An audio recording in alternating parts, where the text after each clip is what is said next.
आज हमारे पास जो सोर्सेज हैं वो दिशा और दूरी की पहेलियों से भरे हुए हैं। और सच कहूँ तो पहली नज़र में ये मुझे स्कूल के दिनों की याद दिलाते हैं। हाँ, मैथ्स के एग्जाम वाले सवाल। बिल्कुल। लेकिन जितना मैंने इन्हें देखा, मुझे लगा ये सिर्फ सवाल जवाब नहीं है, ये असल में हमारे दिमाग को एक एक खास तरीके से सोचने पर मजबूर करते हैं। एक तरह की मेंटल जिम्नास्टिक है ये। एकदम सही। इसे स्पेशल रीजनिंग कहते हैं। मतलब अपने दिमाग में ही एक नक्शा बनाना और उसे घुमाना जरूरत के हिसाब से। और ये स्किल सिर्फ परीक्षा पास करने के लिए नहीं है। आप कोई फर्नीचर जोड़ रहे हो या किसी अनजान शहर में रास्ता ढूंढ रहे हो, यही चीज काम आती है। सही बात है। तो आज का हमारा मिशन सिर्फ इन पहेलियों को सुलझाना नहीं है, बल्कि उस सोच को पकड़ना है जो इन्हें सुलझाने में लगती है। हम एक सीधे साधे रास्ते से शुरू करेंगे और फिर कहानी को थोड़ा उलझाएंगे, जिसमें परछाई, घड़ियां, ये सब शामिल होगा। देखते हैं हमारा दिमागी जीपीएस कितना तेज काम करता है। चलिए सफर शुरू करते हैं। ठीक है, तो इसे खोलते हैं। हमारे सोर्सेज में जो सबसे पहला और सीधा सवाल है वो एक चूहे के बारे में है। अच्छा। सवाल ये है, एक चूहा 20 मीटर पूरब यानी ईस्ट की ओर चलता है, फिर दाएं मुड़कर 10 मीटर चलता है, फिर से दाएं मोड़कर 9 मीटर, फिर बाएं और अंत में एक और बायां मोड़। अब आखिर में चूहा किस दिशा में जा रहा है? इसमें इतने सारे मोड़ हैं कि जुबानी तौर पर ट्रैक रखना मुश्किल हो जाता है। हाँ, यहीं पर अक्सर लोग गलती करते हैं। वो दिमाग में ही सब कुछ करने की कोशिश करते हैं। बिल्कुल। इसका सबसे अच्छा तरीका है इसे कदम दर कदम तोड़ना। चलिए कोशिश करते हैं। तो शुरुआत हुई पूरब से। पहला दायां मोड़। अगर मैं ईस्ट की तरफ देख रही हूँ और दाएं मुड़ती हूँ तो मैं साउथ की तरफ आ जाऊंगी। एकदम सही। अब आप साउथ की तरफ जा रही हैं। अगला मोड़ फिर से दाएं है। साउथ से दायां मतलब वेस्ट की तरफ। ठीक है, अब तक तो आसान लग रहा है। अब चूहा पश्चिम की ओर जा रहा है। यहां से 3 लगातार बाएं मोड़ हैं। तो वेस्ट से पहला बायां मोड़, अरे एक मिनट, वेस्ट से बायां मोड़ साउथ होगा, है ना? बिल्कुल, घड़ी की उल्टी दिशा में। यहीं पर अक्सर कंफ्यूजन होता है। हाँ। तो अब चूहा फिर से साउथ की ओर जा रहा है। अब अगला बायां मोड़। साउथ से बायां मोड़ मतलब वापस ईस्ट की ओर, और फिर ईस्ट से एक और बायां मोड़ मतलब नॉर्थ। तो आखिर में चूहा उत्तर दिशा की ओर चल रहा है। वाह! इसे ऐसे टुकड़ों में तोड़ने से ये कितना आसान हो गया। यही इसका रहस्य है। ये सवाल आपकी याददाश्त का नहीं बल्कि आपके मेथोडिकल अप्रोच का टेस्ट है कि क्या आप जानकारी को व्यवस्थित करके एक-एक करके प्रोसेस कर सकते हैं। असल जिंदगी में भी बड़ी समस्याएं ऐसे ही हल होती हैं, उन्हें छोटे मैनेजेबल हिस्सों में तोड़कर। अच्छा, तो ये तो हुई सीधी सादी कहानी। लेकिन अब कहानी में एक दिलचस्प मोड़ लाते हैं। ठीक है। क्या हो अगर हमें ये तो पता हो कि हम कहाँ पहुंचे हैं, लेकिन ये नहीं पता कि हमने शुरू कहाँ से किया था।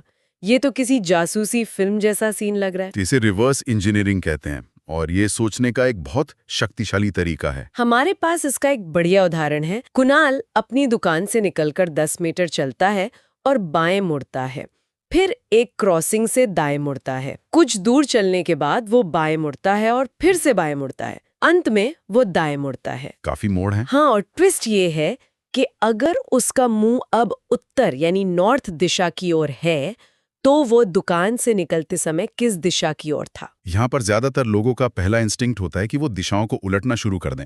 जैसे अगर वो नॉर्थ में है तो वो साउथ से आया होगा। हाँ, मेरा दिमाग भी वही कह रहा है। लेकिन ये गलत तरीका है। तो सही तरीका क्या है? हम आखिरी जानकारी को कैसे इस्तेमाल करें? उसकी आखिरी दिशा नॉर्थ है। ये हमारा सबसे पक्का सुराग है। बिल्कुल, ये हमारा एंकर पॉइंट है, हमारी अकेली निश्चित जानकारी। हमें इसी को पकड़कर पीछे जाना है। अच्छा। तो सोचिए, वो नॉर्थ में पहुंचा एक दायां मोड़ लेने के बाद। तो सवाल ये बनता है कि वो किस दिशा से आ रहा था कि दाएं मुड़ने पर नॉर्थ आ गया। अगर मैं दाएं मुड़कर नॉर्थ की ओर पहुंचती हूँ, इसका मतलब मुड़ने से ठीक पहले मैं वेस्ट यानी पश्चिम की ओर जा रही थी। हाँ, पश्चिम से ही दायां मोड़ उत्तर की ओर ले जाएगा। बिंगो! अब हमें एक कदम पीछे का रास्ता मिल गया। अब इसी तर्क को दोहराते जाना है। ठीक है। उस दाएं मोड़ से पहले उसने लगातार 2 बाएं मोड़ लिए थे। अब क्योंकि हम पीछे की ओर जा रहे हैं तो हम इन मोड़ों के एक्शन को उलट देंगे। मतलब बायां मोड़ बन जाएगा दायां मोड़। हाँ। दिलचस्प। तो हम वेस्ट में थे, अब हमें 2 दाएं मोड़ लेने हैं पीछे जाने के लिए। तो वेस्ट से पहला दायां मोड़ होगा नॉर्थ, और फिर नॉर्थ से दूसरा दायां मोड़ होगा ईस्ट। तो अब हम पूर्व दिशा तक पहुंच गए हैं। सही जा रहे हैं। अब और पीछे चलते हैं। उस मोड़ से पहले उसने एक दायां मोड़ लिया था, तो रिवर्स में हम उसे क्या मानेंगे? एक बायां मोड़, तो हम ईस्ट में थे, और वहां से बाएं मुड़े तो हम वापस नॉर्थ में आ गए। और अब सबसे पहला मोड़ बचा है, जो दुकान से निकलने के बाद एक बायां मोड़ था। उसे हम दायां मानेंगे। तो नॉर्थ से दायां मुड़ने पर हम पहुंचे ईस्ट। इसका मतलब कुणाल दुकान से ईस्ट की ओर निकला था। एकदम सही। देखिए कैसे हमने सिर्फ एक अंतिम सुराग का इस्तेमाल करके पूरी यात्रा को दोबारा बना लिया। ये कमाल का तरीका है। ये तरीका सिर्फ पहेलियों में ही नहीं, बल्कि किसी प्रोजेक्ट में हुई गलती को ढूंढने या किसी बहस के तंत्र तक पहुंचने में भी काम आता है। आप नतीजे से शुरू करते हैं और पूछते हैं, हम यहां तक पहुंचे कैसे? और यहां से ये और भी ज्यादा दिलचस्प हो जाता है। अब इन पहेलियों में सिर्फ काल्पनिक मोड़ नहीं, बल्कि असल दुनिया के नियम भी शामिल होंगे, जैसे सूरज और परछाई। हाँ, ये इन्हें दिमागी कसरत से ज्यादा एक प्रैक्टिकल पहेली बना देता है। हाँ, अब हमें सिर्फ तर्क ही नहीं, बल्कि अपने आसपास की दुनिया के ज्ञान का भी इस्तेमाल करना होगा। तो सवाल ये है, शाम 4 बजे के बाद रमेश स्कूल से लौटते समय अपने चाचा को विपरीत दिशा से आते देखता है। रमेश देखता है कि उसके चाचा की परछाई रमेश के दाहिनी ओर पड़ रही है। तो चाचा का मुंह किस दिशा में है? इस सवाल में बहुत सारी जानकारी है।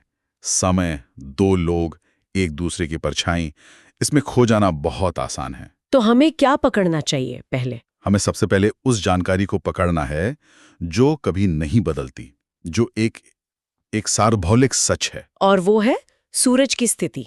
शाम 4 बजे के बाद सूरज पश्चिम में होता है। बिल्कुल, ये हमारा एंकर पॉइंट है। अगर सूरज पश्चिम में है तो किसी भी चीज की परछाई किस दिशा में बनेगी? उसके ठीक विपरीत, यानी पूर्व दिशा में। तो हमें ये पता चल गया कि चाचा की परछाई ईस्ट की ओर है। अब सवाल कहता है कि ये परछाई रमेश के दाहिनी ओर पड़ रही है। और यहीं पर पूरी पहेली का हल छिपा है। कल्पना कीजिए, आप खड़े हैं और आपके दाहिने हाथ की तरफ पूरब दिशा है, तो आपका मुंह किस तरफ होगा? अगर मेरा दाहिना हाथ ईस्ट की ओर है तो मेरा मुंह नॉर्थ की ओर होगा। अरे वाह! हाँ, तो इसका मतलब रमेश उत्तर दिशा की ओर जा रहा है। मैं तो रमेश और चाचा की दिशा में ही उलझी हुई थी। जबकि असली सुराग तो पूरब और दाहिने हाथ के रिश्ते में था। सही पकड़े। आपने समस्या के किरदारों पर ध्यान देने के बजाय उनके बीच के संबंध पर ध्यान दिया। अब अगर रमेश नॉर्थ की ओर जा रहा है और उसके चाचा विपरीत दिशा से आ रहे हैं तो उनका मुंह दक्षिण यानी साउथ की ओर होगा। कमाल है। मुझे लगता था कि मैं चाचा की परछाई से चाचा की दिशा पता लगाऊंगी, पर हमने रमेश की दिशा से पता लगाया। इसी तरह के सवालों में अक्सर एक छुपा हुआ तीसरा किरदार होता है। यहाँ वो सूरज था। इसी लॉजिक पर आधारित एक और सवाल घड़ी का है। अगर एक घड़ी में 12 का अंक पूरब की ओर है तो 9 का अंक किस दिशा की ओर होगा? यह भी दिमाग को घुमा देने वाला है। हाँ, क्योंकि हम घड़ी को एक खास तरीके से देखने के आदी हैं। 12 हमेशा ऊपर यानी नॉर्थ में। ये सवाल हमारी उस आदत को तोड़ने के लिए कहता है। तो इसे कैसे सोचें? क्या मैं दिमाग में पूरी घड़ी को घुमा दूं? यही सबसे अच्छा तरीका है। सोचिए, सामान्य घड़ी में 12 नॉर्थ में होता है। इस सवाल में 12 को ईस्ट में रख दिया गया है। इसका मतलब है कि हमने पूरी घड़ी को 90 डिग्री दाईं ओर घुमा दिया। हाँ, क्लॉकवाइज। अच्छा, तो पूरी घड़ी 90 डिग्री घूम गई है। ठीक है, मैं इसे दिमाग में करने की कोशिश करती हूँ। तो जो 3 सामान्य रूप से ईस्ट में होता, वो अब 90 डिग्री घूमकर साउथ में आ जाएगा। सही। जो 6 साउथ में होता, वो वेस्ट में आ जाएगा। और जो 9 वेस्ट में होता, वो 90 डिग्री क्लॉकवाइज घूमकर नॉर्थ में आ जाएगा। बिल्कुल। तो 9 का अंक उत्तर दिशा में होगा। ये हमारी मानसिक लचीलेपन की परीक्षा है। Mental flexibility. क्या हम किसी जानी पहचानी चीज को एक नए संदर्भ में देख सकते हैं? ये इनोवेशन और क्रिएटिव प्रॉब्लम सॉल्विंग का मूल सिद्धांत है। अब तक हमने सिर्फ दिशा की बात की है। अब खेल को एक और लेवल ऊपर ले जाते हैं और इसमें दूरी को भी शामिल करते हैं। ठीक है। अब हमें सिर्फ ये नहीं बताना कि कोई कहाँ जा रहा है, बल्कि ये भी कि वो शुरुआती जगह से कितनी दूर है। और यहाँ पर एक बहुत जरूरी फर्क सामने आता है, तय की गई कुल दूरी और विस्थापन के बीच का। हाँ, ये मुझे स्कूल के फिजिक्स क्लास की याद दिला रहा है। डिस्प्लेसमेंट। दूरी मतलब आपने असल में कितने किलोमीटर गाड़ी चलाई, और विस्थापन मतलब कौवा कितनी दूर उड़ा, शुरुआती और अंतिम बिंदु के बीच की सीधी लाइन। एकदम सही। और इन सवालों में लगभग हमेशा विस्थापन ही पूछा जाता है। जैसे ये सवाल है, रोहित दक्षिण की ओर 25 मीटर चला, फिर बाएं मुड़कर 20 मीटर चला, फिर बाएं मुड़कर 25 मीटर चला, फिर दाएं मुड़कर 15 मीटर चला। अब वो शुरुआती बिंदु से कितनी दूर और किस दिशा में है? ठीक है, इसे भी तोड़ते हैं। पहले 25 मीटर साउथ, फिर साउथ से बायां मोड़, मतलब ईस्ट की ओर 20 मीटर। अब वो ईस्ट की ओर जा रहा है और वहां से फिर बाएं मुड़ता है, ईस्ट से बायां मतलब नॉर्थ, और 25 मीटर चला। यहीं पर रुकिए, कुछ दिलचस्प हुआ। क्या? वो पहले 25 मीटर साउथ गया और अब 25 मीटर नॉर्थ आ गया। इसका क्या मतलब हुआ? इसका मतलब हुआ कि नॉर्थ साउथ की दिशा में उसका आना जाना तो बराबर हो गया। वो वर्टिकली वापस उसी लाइन पर आ गया है जहां से शुरू हुआ था। बिल्कुल। ये 25 मीटर की जानकारी तो एक दूसरे को कैंसिल कर गई। ये एक तरह का रेड हेरिंग है, एक ध्यान भटकाने वाली जानकारी। अच्छा। अब उसकी स्थिति सिर्फ ईस्ट वेस्ट की चाल पर निर्भर करती है। सही बात है। तो उसने ईस्ट की तरफ 20 मीटर चला था और आखिर में नॉर्थ की ओर जाते हुए उसने दाएं मुड़कर 15 मीटर चला। नॉर्थ से दायां मोड़ मतलब फिर से ईस्ट। तो अब कुल विस्थापन कितना हुआ? पहले के 20 मीटर ईस्ट और फिर बाद के 15 मीटर ईस्ट, यानी कुल 35 मीटर। और दिशा है ईस्ट। तो जवाब है वो शुरुआती बिंदु से 35 मीटर पूर्व में है। ये दिखाता है कि हमें सिर्फ जरूरी जानकारी पर ध्यान केंद्रित करना सीखना होगा। चलिए अब आखिरी चुनौती की तरफ बढ़ते हैं, जहां सब कुछ एक साथ आ जाता है। दूरी, दिशा और एक से ज्यादा जगहों का संदर्भ। ये मास्टर पहेली जैसा है। हाँ।